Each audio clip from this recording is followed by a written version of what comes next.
what's up? Welcome to the Life Inner Show. I'm your host, Jason Wojo. On the Life Inner Show, we help people make more and create lives and businesses they love. I am joined by my co-host, Polish Peter. What's up, bro? Hey, man. I'm surprised actually about this particular episode because of the fact that you bring people sometimes who you say you know them, you've been friends with them, and it always shocks me that people want to hang around you and actually they'll stay friends with you. And so, I don't know, how much did you pay him for this? It's not cheap, I'll tell you that. Well, listen, man, we have Steve Earnhart in line. Steve is a super cool guy.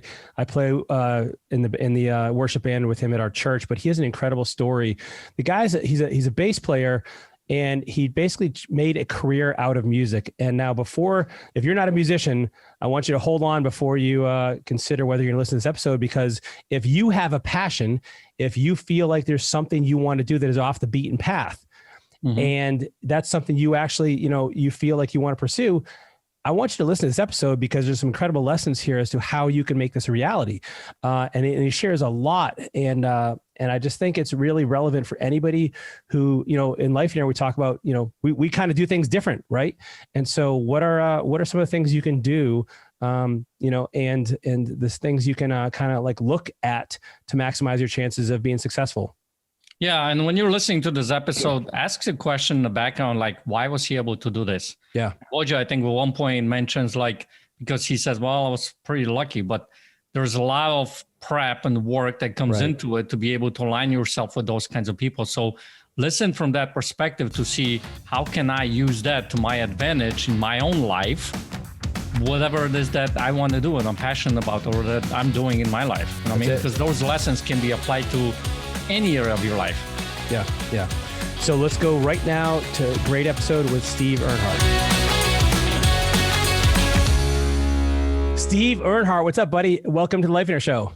What's going on, man? Thanks for having me. Great to be here. Man, I'm super psyched. So Peter, I know Steve through Hope Community Church. He's kind of like the foundation of the band. He has a large role in that ministry, and he's just a crazy, insane bass player, and has an incredible story about how music has kind of really from a young age been part of who you are. And Steve, one of the reasons why, aside from you being a really cool guy, and I'll tell you, Peter, in our green room before we play, this guy has stories on everything because he'll share a little bit more about being out in LA and so many incredible stories.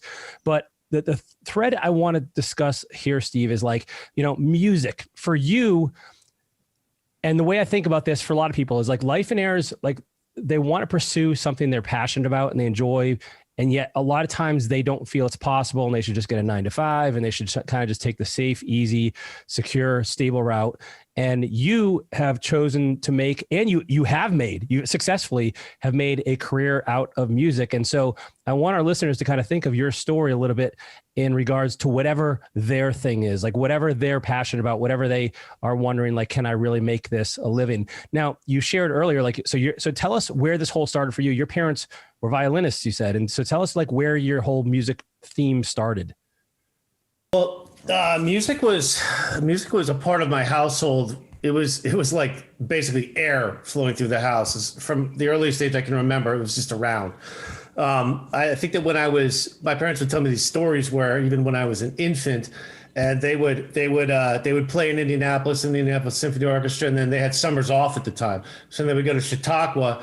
I think it's in New York, and they would go there and they would play the whole summer season there, and they'd stay in campgrounds, and I would be there as a baby and all this other stuff. So, I mean, it's always been a cornerstone of my existence. And I just kind of saw how they went about building their career. Like it wasn't, it wasn't this big glitzy thing. I mean, it was at times when they would play like the pop shows. If like Rod Stewart would come to town, they would contract out symphony musicians. My mother got to play with him. She had like this pink glittered violin that they had her using on stage. It was really cool. But the concerts were really cool. They were really formal. Everybody's in tuxedos and things like that. And all the big events in Indianapolis, like the 4th of July, the orchestra would play those. But a lot of it was the nitty gritty stuff, the day to day where, we would come home from school and they would be teaching throughout the evening, or they would have a session or they would have a string quartet gig on a weekend in the afternoon. And they just kind of did they did what they had to do to maximize every opportunity that was in front of them. Like it was say yes to everything, say no to nothing. Did they choose were they both violinists and they met each other that way? How did that happen? They met each other in college. My father he was a prodigy. He was going to Oberlin, and he was going to Oberlin University. And I think it was, I might be wrong about this, but I think it was the junior year he transferred to Wayne State because there was a teacher there named Mishakov that he wanted to study with all the great players that were being cranked out of college at that time. They were at Wayne State studying under him. So he went there, and he had been recruited by the Indianapolis Symphony Orchestra. I think he was either 19 or 20.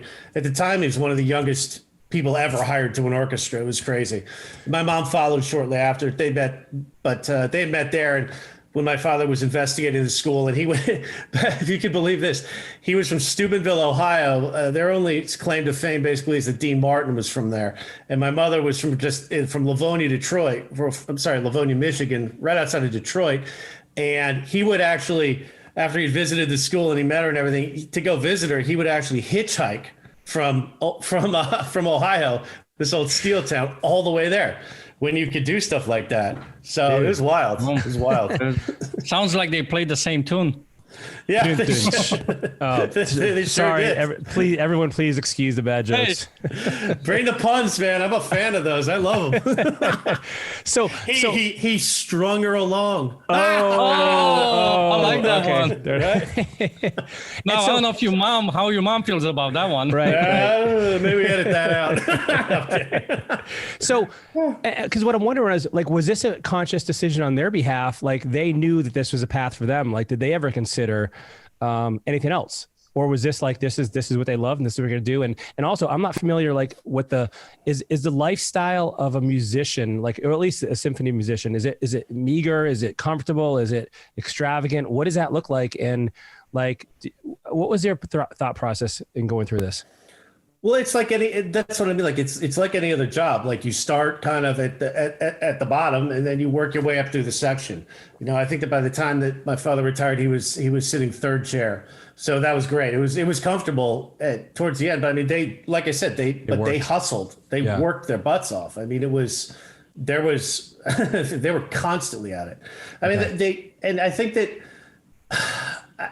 I mean, I obviously I can't speak for them, but the grind that it takes to get into a symphony is pretty insane. Like, you have to be practicing between 6-8 hours a day minimum.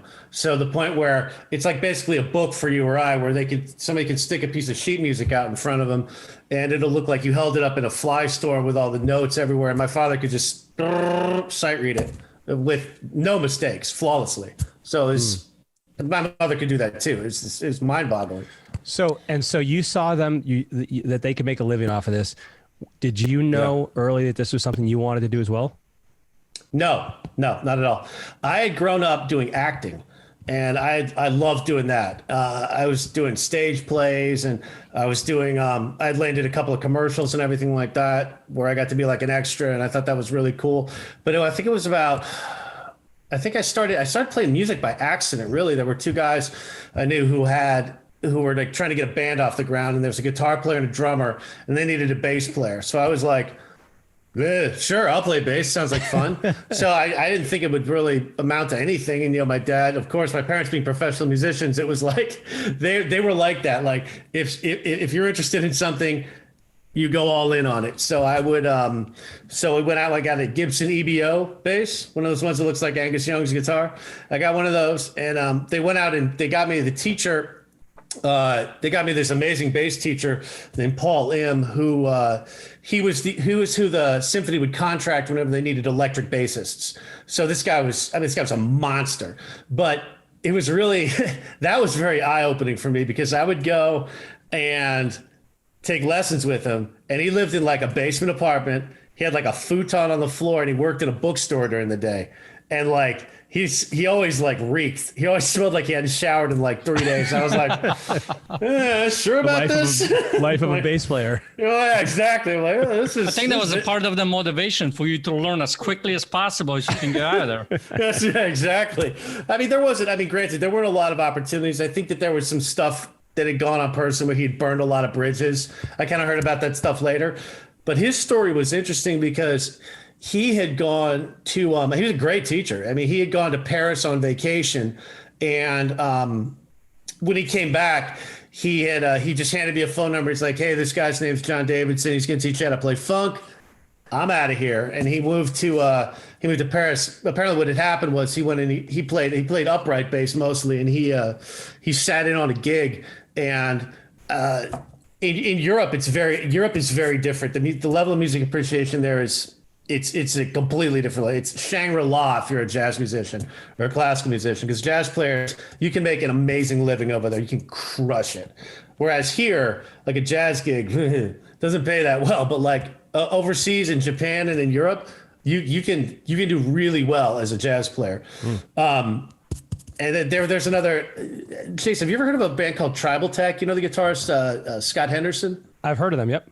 Okay. He had a band. This band Tribal Tech was a fusion band, and their bass player Gary Willis he's mind-bogglingly good. And he lived in LA for years, and he was just like, I'm sick and tired of playing the baked potato for $100 for 4 hours. And this guy's a monster musician, like one of the best in the world. So he moved over to Spain. He's crushing it, living this amazing life. But that's what Paul did, because apparently when he sat in, these guys were like, I mean, these musicians in Paris were like, holy cow. Like, and he said he was booked for like the next 6 months off of one gig. One just sitting in once. So he was like, see ya. So you started getting your feet wet. You started getting plugged into some like phenomenal kind of mentors or teachers. And and that's where this, and what age were you at that point? I was about 16 at that point. And I took to it really fast because it was kind of one of those things that crept up on me. I didn't know that I was going to like love it the way I did, but it was a combination. I think it was a combination of these mentors that I had, these teachers. It wasn't like somebody who was just kind of punching a clock, you know, like these guys really kind of cared about music. Like they loved music. So like they weren't like, I would bring them in some stuff like, hey, I want to learn this song by Poison. And they'd be like, yeah, this is cool, but this guy's a joke. You can't play at all. Here's some, he's like, here's Jaco Pastorius. Here's Marcus Miller, Bootsy Collins, James Jamerson. Like, here's John Paul Jones if you want to hear a rock bass player. You know, here's Paul McCartney, stuff like that. So here's Sting. So they were turning me on to these. I mean, when I first started playing bass, they were turning me on to stuff that most guys don't get exposed to till years in. So I was getting that stuff and I was like, oh, I want to learn how to do that, you know? So at that point I started practicing, 4 hours a day. And it's like, my hands start flying. And I was amazed at how fast how quickly you see results when you put in that kind of work. And I was also very fortunate in that the high school I went to was absolutely amazing. It's this powerhouse high school in Indianapolis.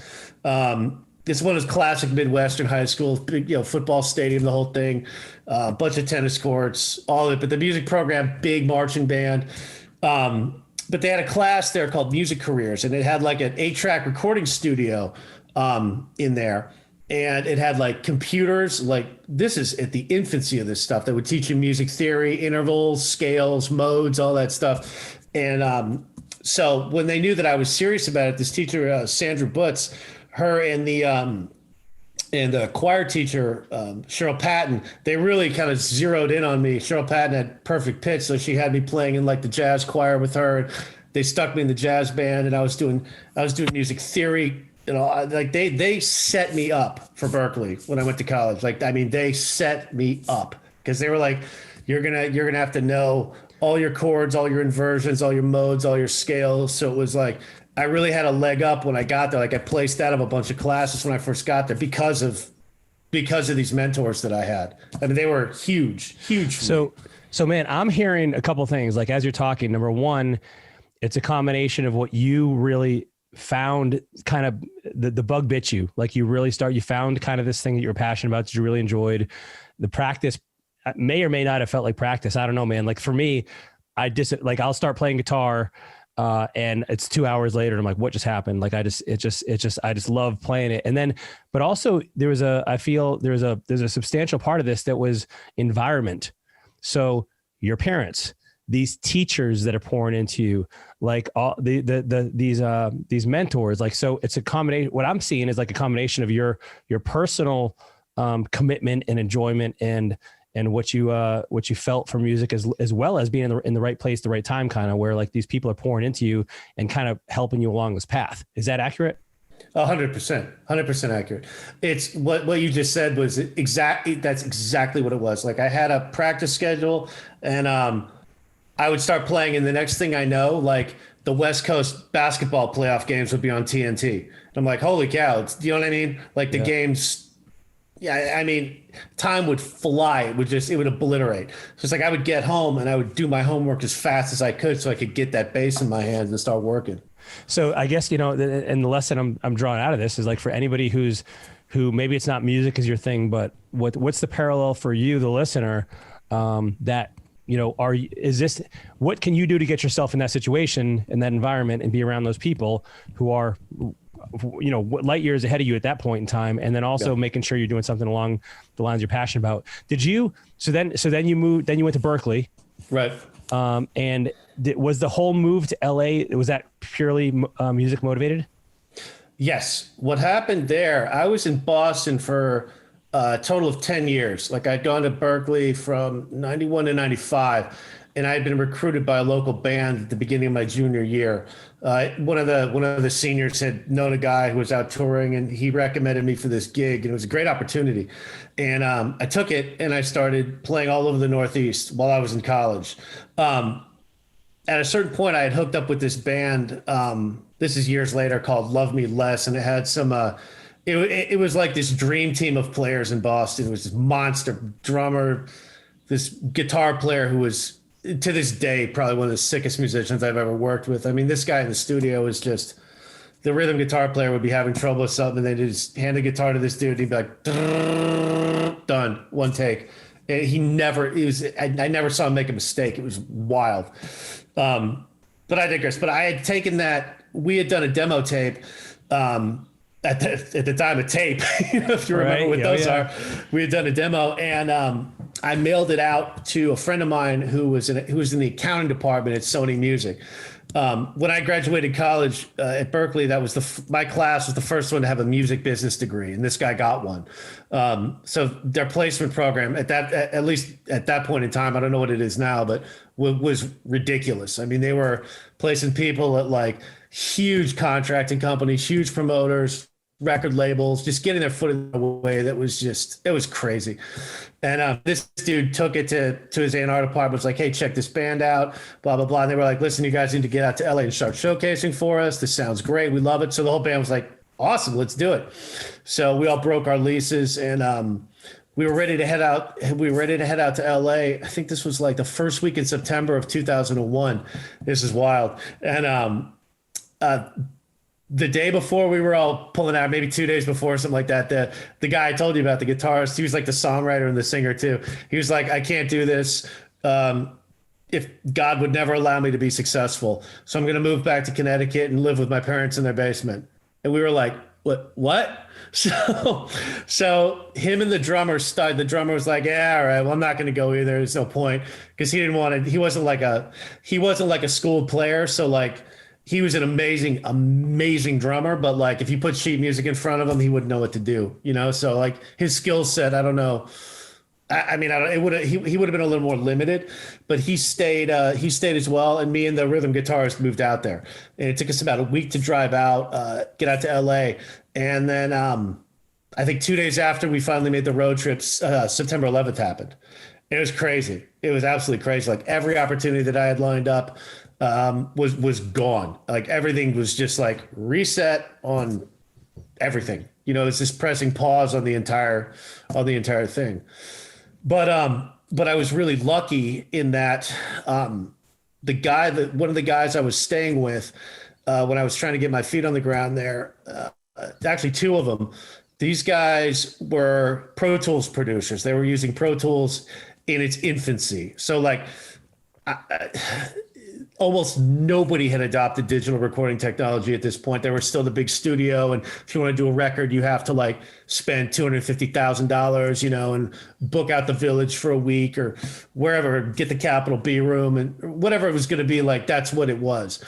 But these guys were part of that. They were some of the first guys on the front lines of just crank it out get it done fast as possible, zero overhead, and let's do it. And I was a bass player and those guys were guitar players. So these dudes are sending me out on run and gun sessions everywhere. I'm playing on all their stuff that's coming through. So I'm getting paid and I'm building a name like fast, like right when I get out there, which was, it saved me literally because I was always doing writing too. So I'd had a job at the LA Performer. It was like this music magazine at the time. I had a job as a writer lined up there, and that whole thing fell through after 9/11 as well. And like any kind of illusions I had about finding a band, those were at the window. So I kind of got dumped onto this other path by pure serendipity.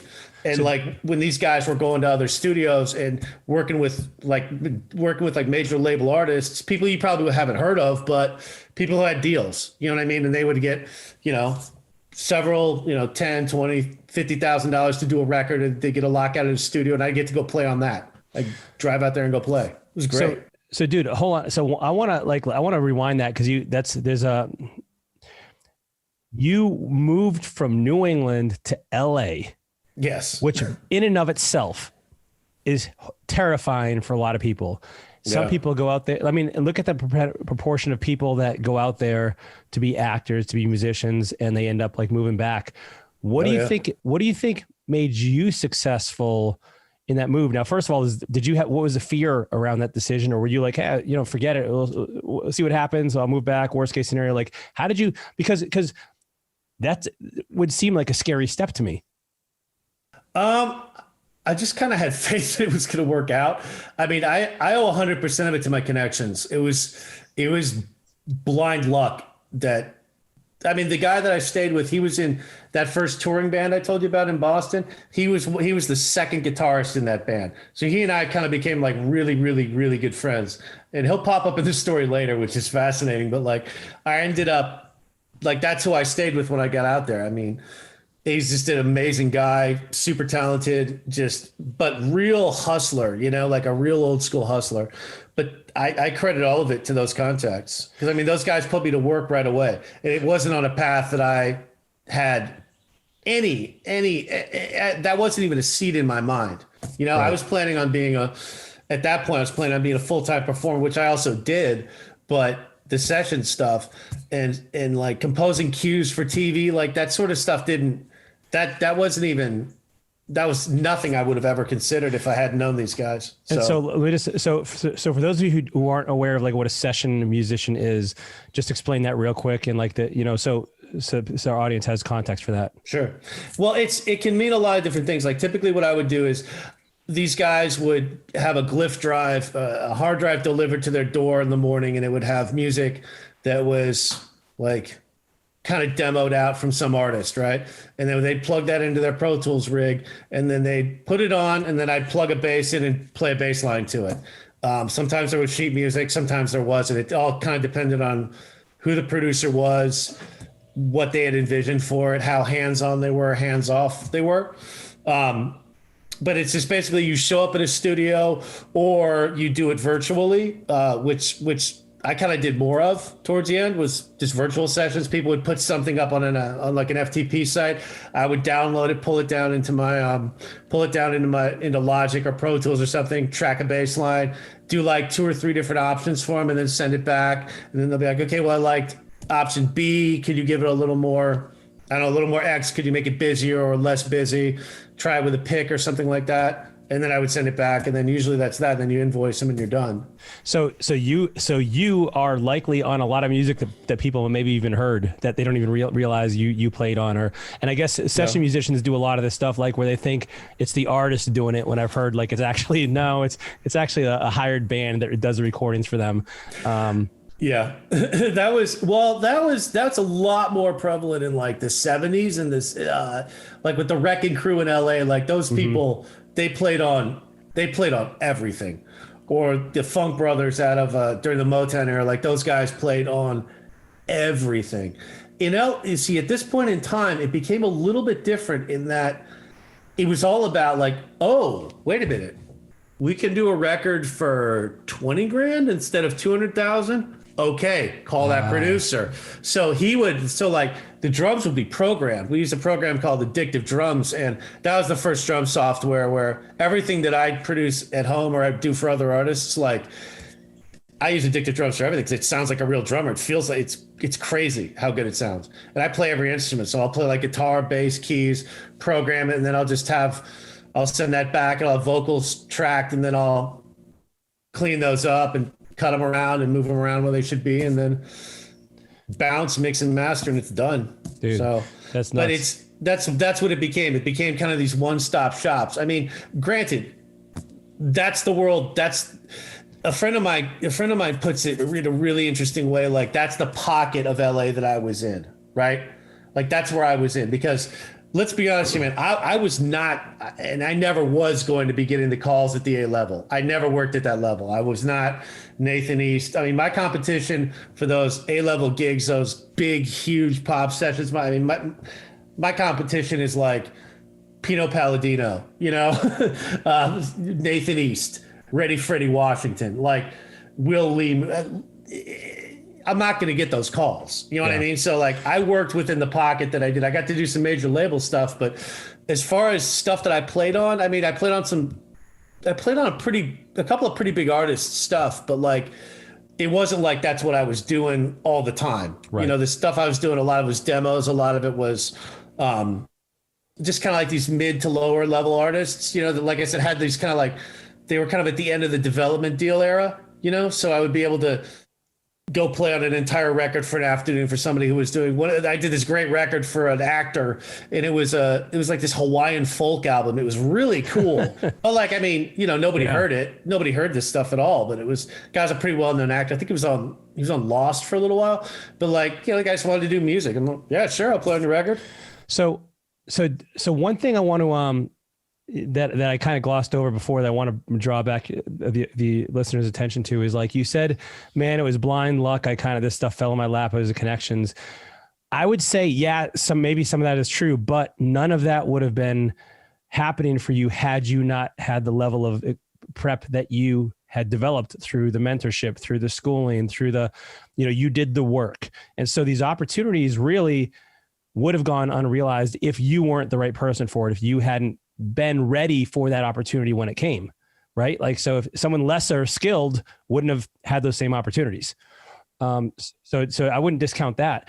And the other thing I'm hearing here is like, you got out there, and how often does this happen in life where like plans change, right? Like 9/11 and all of a sudden, and what do you do? Like you had a choice right there. You're like, I can move back. I can give up. I can go get a regular 9 to 5. And you kind of just pivoted, still within like this pocket you're talking about of music derived, career.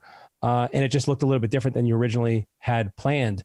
And so am I also understanding correctly? Like for you, you really, you were, and I remember these are from some of our conversations over at Hope too. Sure.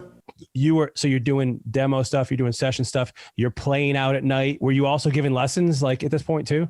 No. Okay. I taught a lot more in Boston than I did in LA. I had a handful of students in LA, and it was really sporadic. I was too busy, man. I mean, it's like, that's the other thing too that you can't discount is like, commute time, just getting around. I mean, it eats up so much of your time that just getting from point A to point B is a nightmare. Even if it's, one time my wife and I used to live in Mar Vista, which was literally 2 miles from the ocean, 2.0 miles from the ocean. That's the actual distance. It took me one time 2 hours to get there. 2 hours to find a parking spot. Oh. And apparently it's 10 times worse now. So like, I can't even imagine what that looks like. But like, I'm telling you, man, like the last thing I wanted to do was at the end of a day and like I'm fighting traffic and I'm getting home. The last thing I wanted to do was like wake up the next day and start teaching. So right. I did a little bit of it, but nothing extensive. And the reason I ask is because I want people to think of, we don't have a lot of musicians listening right now.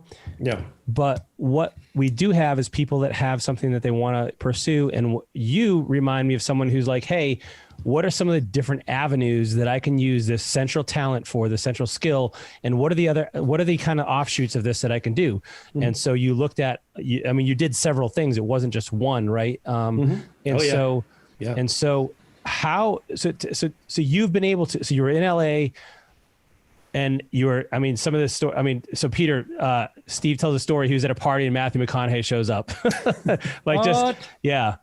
All right. Well, if you read his, this was so funny. If you read his, this kind of stuff happened constantly, but like, if you read or listen to his audiobook, Green Lights, there's a funny section in this book where he's talking about how he went all in on sort of debauchery and women and stuff, and he moved into the Chateau Marmont, which is this notorious hotel in West Hollywood. It's where Belushi died. It's where Marilyn Monroe died. It's like this crazy party place, and he moved in there full time. And he was saying in the book that every night he would just go out on foot and look for adventures and stuff to get into. And it was like this one night I was at a party, and it was in this house in Beverly Hills, this mansion, and they had this really long driveway that kind of snaked up a hill. The mansion was up on the hill, and to the right of this driveway, but set down, was a giant tennis court, had net in the middle, had a basketball hoop at either end. And there was a hopper full of tennis balls at one side, and everybody's just kind of hanging out outside, kind of networking and talking to people. And then up the driveway strolls shirtless McConaughey, because of course, why wouldn't he be shirtless back then? This was like the peak. This was like the peak of his romantic comedy stuff. And he just kind of looks around. He's like, "All right," and he walks down to the tennis court. And everybody at the party is like freaked out. They're just like, "What is happening here?" Like it was weird even for LA. And he goes to one end and he grabs he just takes a tennis ball. He starts trying to chuck him the full length of the court and make a basket with a tennis ball. And we're just like, what? And then all of a sudden, like all these dudes like rush down there and start trying to do it too, of course, And then the next thing you know, there's like a pickup game of basketball breaks out with these guys down at one end. And I'm sitting here watching this, just like, this is the most surreal place on earth.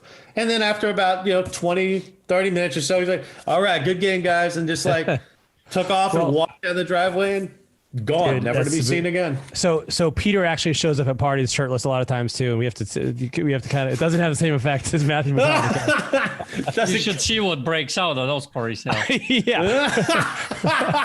Within 10 minutes, it's empty. Yeah. Place is empty. Or full. Yeah.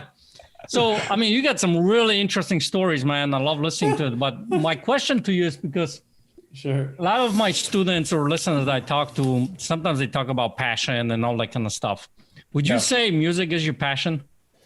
I think it is. I think I've fallen more into writing recently. Like we're kind of finishing up a novel right now. Mm-hmm. That's something I've done comic book writing too. I still love music. I still love doing it, but like I've been doing it for a long time, and I kind of, I wanted to make a shift, because just the lifestyle of it, at least in here, the lifestyle is awesome as far as being a musician goes. Like I do teaching now here too, over at a place called Music Academy South in Wake Forest. They teach like a music producing class, beginning guitar and bass. So I do that, as well as, I do the programming and the cues and do all the music over at Hope. But like, in LA, like I was growing really frustrated with my lifestyle. Like I was out of the house probably between 60 and 80 hours a week on average every week. So it's like, and I had young, yeah. Okay. And commuting and stuff like that. And it's like this sort of stuff, like it became so draining that, I just had a daughter, and we had another one on the way, and it was just, that grind, man, grinded me down, Yeah. It really started to, because it was just like, as hard as you worked it, as hard as at least I was working in LA, I just didn't see myself getting ahead, The quality of life was like, and I was doing better than I ever thought I was going to. And I'm like, where is all this going? What is happening here? Like, it made no sense to me. And it sort of became like I wanted to pivot and go in a different direction where there was a higher earning opportunity. That was when I had started doing comic books, because at that point in time, there was a big feeding frenzy in Hollywood for comics. And the idea of turning one into a TV series or a film was that's where I had my eyes set, on something like that. So basically I would go about my day to day, and then like late at night, I would work on putting these comic books together. I taught myself how to do graphic design and do all the Adobe Illustrator elements and the layout stuff and all that. And that was a lot of fun too. But don't get me wrong, I still love it. It's like it's the best job I could have imagined, But at the same time though, it's like you want to do other things. You want to branch out in other directions. Right. Well, one of the reasons why I asked you about that question, because there's one guy in particular that's in the back of my mind. As he was growing up, his parents, and this happens quite often, I think, with a lot of people, is parents have an idea what they would want their kid to be or do. Right. I mean, think about it, like, depending on where you're coming from, it's maybe a doctor or whatever the case may be, right? And this particular person, he loved music. He loved playing on the cello and all that kind of stuff. Well, what he ended up doing is going to be a doctor. A dentist. And that thing, what's that? Dentist. Yeah. Yeah. And that whole thing went on the side. But deep down inside, I think still to this day, he loves doing that. So my question to you is how you make that choice, how you make the decision, do you follow the passion or, that kind of stuff. What would you say to someone like that? I would say to look at it in a realistic way, to look at it like what it is. It's a career path. It's a job. It's not some thing that's any different. It's no different than being a dentist in the amount of work you have to put in. You have to be willing to do the work. If you're passionate about it, you'll do that work, right? Man, I've got a lot. I really feel for your buddy, man, because like there are a lot of households where they don't understand what a musician does. They don't understand that you can make a living doing it. Like I'm telling you, man, like my parents, like even towards the end of their careers, they were doing really well at the end of their careers. And they would go to parties and they would meet people. And these people would be like, oh, you're a musician. That's nice. What's your day job? Like I'm talking about like these people were playing at this beautiful historic symphony. I mean, they're being recruited to go on tour in Europe to these incredible music halls and these concert halls over there that are hundreds and hundreds of years old. That's how good the symphony was. At a certain point in time, that ISO was like, I think they were like fifth in the whole country as far as their quality goes. It was insane. But they were still getting those questions. So to a lot of people, like they can't get their head around the idea that the arts is a viable career path, because for most people it's not. Most people don't get out of their bedroom doing it. It takes a certain level. Like if you're passionate about it, you'll know very quickly. You'll know, because I love what Jason said earlier about the time passing when you're practicing. That's when you'll know. Like, do you pick up the instrument and is it like, I got to do this today. I got to run through my scales. Or is it, do you pick it up and you're like, having fun, burning through it. Next thing you know, you look at your clock, 4 hours have passed. Where'd it go? Oh, wait a minute. My hands are going faster now. My intonation is better on a cello. My bow arm is better. It's cleaner, but most people who don't have experience in that world don't see it as possible. Or it could be even the worst thing. Well, that's not for me. That's not for us. That's not for you. That's for other people. You know what I mean? That kind of stuff can just be absolutely destructive as far as self-belief goes. Because then if you got your parents telling you, like you can't do this, you need to go do something, you need to go do something, whatever, reasonable or something normal. But that this other thing, you've got this other thing inside you that you could feel it wanting to get out, like, to have that squashed, it's got to be devastating, but that's why seeking out mentors is critical. That's why it's so important, like these are the people that can set you on that path, like it's like that. It's like part of the hero's journey, like when the parents, like when the person moves outside of their family and then they find an older mentor that kind of sets them on the right path and tells them all the things that they need to know to succeed. And that person has an equal, if not greater impact on them than their own parents did. I love that stuff because it's so true. You have Mr. Miyagi, right? Yeah. Yeah. Mr. Miyagi, a combination of him or Obi-Wan Kenobi, one of those types. But the thing is, it's not just sometimes the parents. I mean, look at the different environments that we were in, right? I mean, there's a lot of people who will try to tear you down or whatever the case may be, because here's the thing. You had a great environment growing up. Parents were supporting it, right? Music and all that kind of stuff. Yeah. But was you getting out there? Did you have people tell you, man, this sucks, or you shouldn't do that, or that kind of stuff, and how you deal with that, right? And you get that stuff from failed musicians, from people who tried and didn't get anywhere. Right. That's where you'll hear that. So how you respond to that? How you deal with that? I would tell people that the only people who tell you can't do something are people that couldn't do it.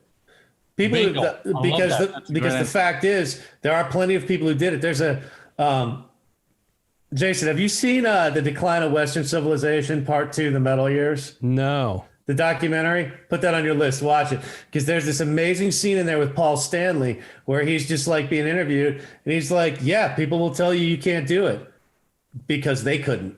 But look at me. I did it. So it can be done. And it's really kind of cut and dry, that simple. Like people do it all the time. And not everybody has to be in KISS. Not everybody has to be John Mayer. Not everybody has to. There are a lot of different ways to make a living doing this. I mean, one of the keys to being a successful player these days is diversify, but nobody tells you that. Like be doing a lot of things, learn to teach, learn to produce, learn to write, learn to play other instruments, learn to sing backing vocals, make yourself more valuable in the market that you're in, no matter what market you're trying to be in, no matter what your career path is, be as knowledgeable as you possibly can within your sphere. But yeah, you will, like in the arts in particular, because there's just something about, there's something, what's the word for it? There's something kind of covetous about having that job, where it's like, because a lot of people do have those dreams of doing that stuff, of like being an actor or being a director or a film producer or whatever it is, and that for whatever reason, they've got this block on themselves that's telling them they can't do it. And because they have that, they have to bring other people down to that level, so they kind of feel better about their own decision to abandon their own goals. That's always what it is.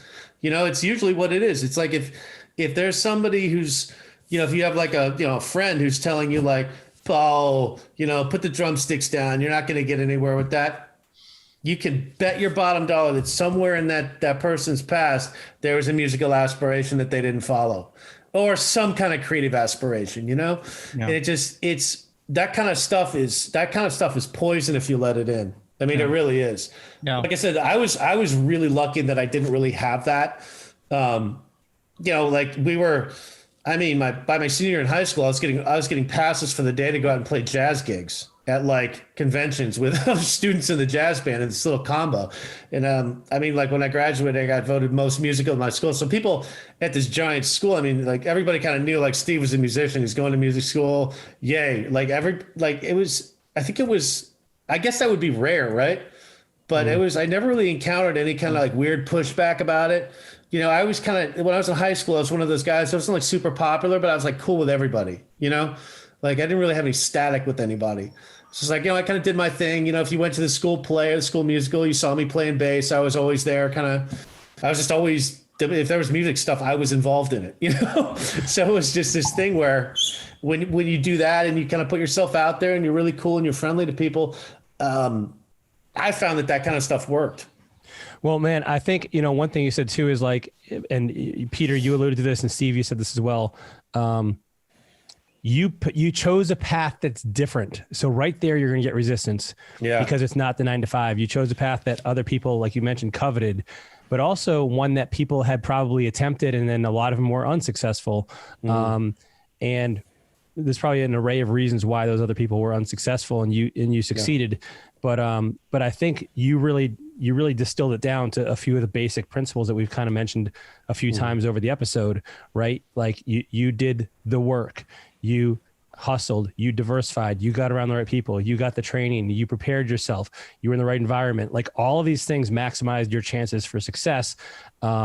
but it wasn't, you didn't wait for it to come to you, and you were looking actively for other opportunities and stuff like that. I don't think we're gonna have time, man. I think we're gonna need you on for another episode to talk about the comic book stuff and the producing and the writing and all that kind of stuff, because that, to me, that's another, and just so you're aware, like you mentioned, like, yeah, I'm kind of looking into something else right now. We just did an interview with a guy named Frank McConaughey, who's very well known as in a certain light as a few incredible things that he's built a reputation for himself. But we actually had the same conversation with him, and he's like, you know what, I'm kind of in a transitional period right now, and I'm looking for something else, because I think the same thing. Like, even if something has served you very well to some extent, like there's that next, what's that next phase? What's that next expansion? What's the next, stage of growth that I'm looking to achieve and accomplish? And so, you have that a similar situation. Peter, you want to say something? No, I think it's, one of those things that you got to look at from the perspective, be careful who you listen to. I think I always say to my students, be careful who you listen to, who you let into your head. Yeah. Because that can either take you down or it can accelerate your growth. And I think that's the kind of takeaway that I have from this particular conversation that is going to help a lot of people, I think. Well, those negative voices can become a part of your persona if you're not careful. I mean, the Pressfield book, The War of Art, and Turning Pro, those books are absolutely essential for anybody pursuing any creative means. I mean, Pressfield is obviously an amazing writer, but his insights into the creative process and the roadblocks, the self-imposed roadblocks that most people in creative fields face are just absolutely remarkable, and they're bang on accurate. Because like you were saying, a lot he calls it resistance. That's what his name for. Are you guys familiar with this stuff, with this guy's books? Resistance. Yeah. When he talks about this resistance, like a lot of it is from the self. A lot of it emanates from, toxic people who are telling you can't do it. People just trying to put the limitations they put on themselves onto you, like that stuff can become, if you're not careful, it can become a part of your daily dialogue if you let it. Yep. And that'll cut you off at the knees, man, every time, because it's like, oh, well, you pick up your instrument, you sit down behind the keyboard, and then it becomes a sort of a, oh, you're, what's going on my phone, or what's going on Facebook, what's going on Instagram. And the next thing you know, instead of spending 3 or 4 hours writing or practicing or playing or, composing something or recording something, next thing you know, you've wasted it scrolling, like and that's particularly perilous waters today because of the amount of distractions that we have in front of us. Like, you got to be able to turn it off, turn that stuff off and focus. And if you've got resistance in your head that's telling you not to do this stuff, to stay where you are, that you let someone else infect you with, then those distractions are going to become priorities, and and everything's going to turn around on you, Dude. So. Well, hey man, this has been amazing. I want to thank you for sharing your time with us. And I really want our listeners to I think this is an awesome episode because it gives people a reality check as to what's really involved when you want to make your passion your career, but also incredibly encouraging as well, and some real practical things that people can do to maximize their chances and be able to make this a reality for them. Steve, thanks for being on the show, buddy. Hey, thanks for having me, man. This was great. Really appreciate it, guys. Dude, that was a really cool episode. I'll tell you, Steve, to me, he's a very humble guy. He plays this stuff down. Steve is a monster bass player, and a monster musician.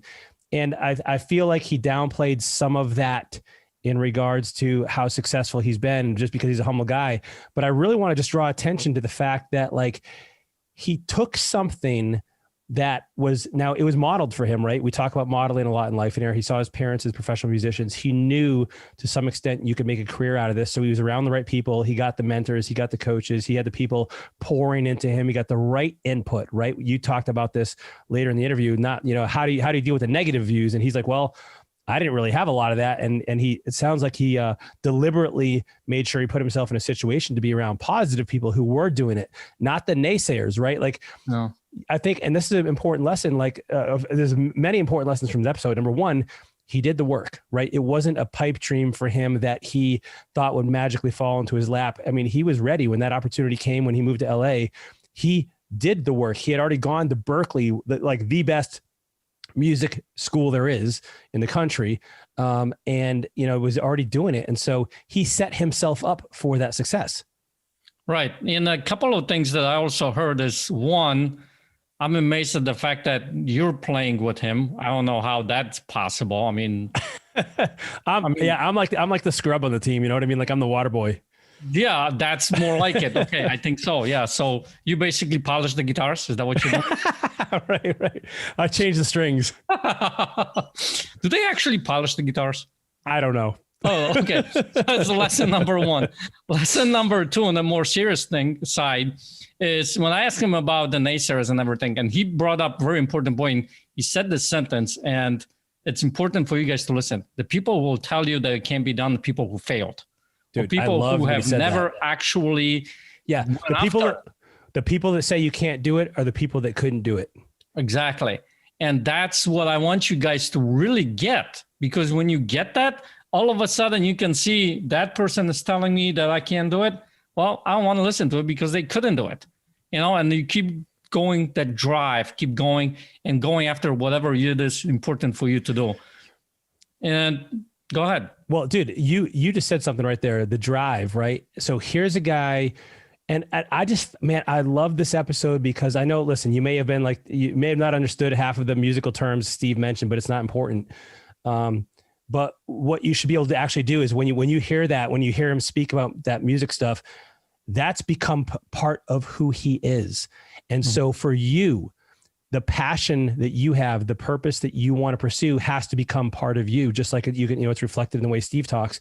And here's a guy who moves out to LA, 9/11 happens, and he didn't just pack up and drive across the country and go home and give up, right? Mm-hmm. He had himself set up, but he also talked about diversification. Like, how else can I make this happen? How else he didn't say this won't work. He said, okay, well, how else?